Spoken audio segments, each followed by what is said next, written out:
Welcome back. You want the quick version of what drove the markets today, right? No fluff. Absolutely. Let's get straight into it. Okay, so today, April 14th, 2025, we're looking at the stock market action and the economic stuff behind it. We're using Grok Trade's analysis. Yep, they gave us a good summary. Our mission then is to pull out the really key insights, what actually happened today and maybe why. And what really jumped out immediately was, well, pretty positive movement across the board for U.S. stocks. Like what specifically? So the S&P 500, the SPY, it closed up about 1%.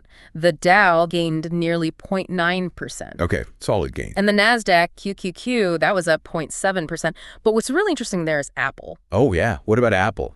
Apple had a huge day, relatively speaking, up around 2.3%. That's a significant jump for a company that size. Wow, okay, so that probably lifted the NASDAQ quite a bit. What was behind that specific move? Well, Grok Trade's analysis ties it directly to news from the White House. Ah, policy stuff. Exactly. Tariff exemptions were announced specifically for smartphones and computers. Okay, that makes sense for Apple. A direct benefit. For sure. You see a clear policy decision and boom, the market reacts for a major player like that. Right. But it wasn't just the big tech names doing well, was it? I noticed the small caps had a good day too. You're absolutely right. The Russell 2000, the IWM, which tracks those smaller companies, actually led the pack. How much were they up?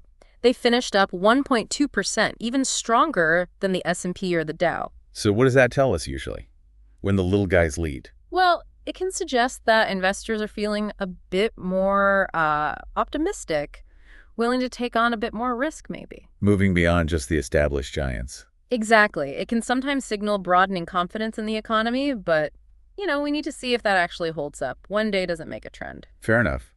Now, Grok Trade mentioned this rally. It wasn't totally out of the blue for them. No, not entirely. According to their summary, this lines up pretty well with what their technical analysis team predicted over the weekend. Oh, who was that? D7 Des Woodruff. His weekend video apparently flagged a probable rally for this week based on their charts. Interesting. So the technicals pointed this way. They did, but, and this is important, Grok Trade added a big note of caution. Okay. Like what? They're framing this rally more as a pullback, kind of a temporary bounce. And pullback. Meaning it gives bulls who bought lower maybe a chance to breathe, and bears who shorted higher a potential spot to reconsider. But they don't seem convinced it's the start of a major new leg up. So maybe not heading for new all-time highs just yet.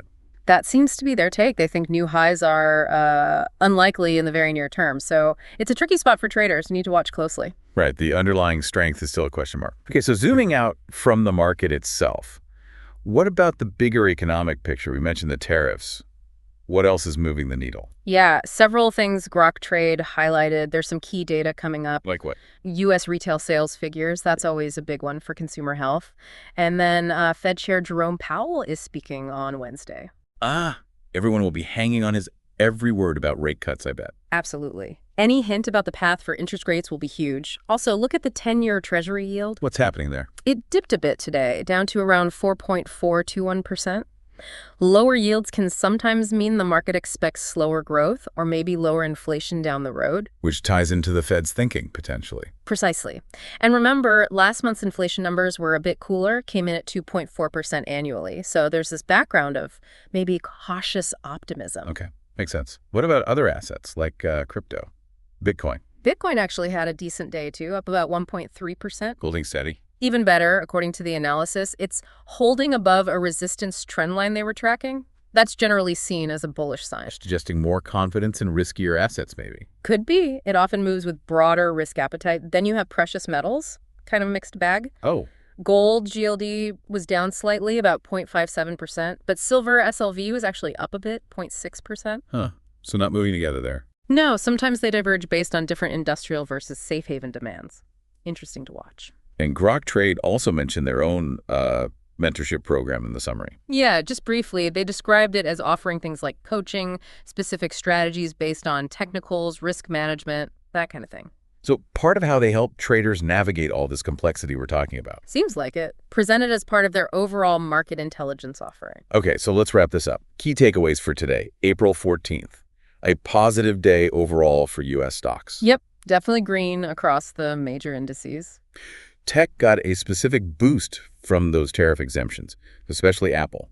And small caps, the Russell 2000, actually led the gains. All right, showing some breadth.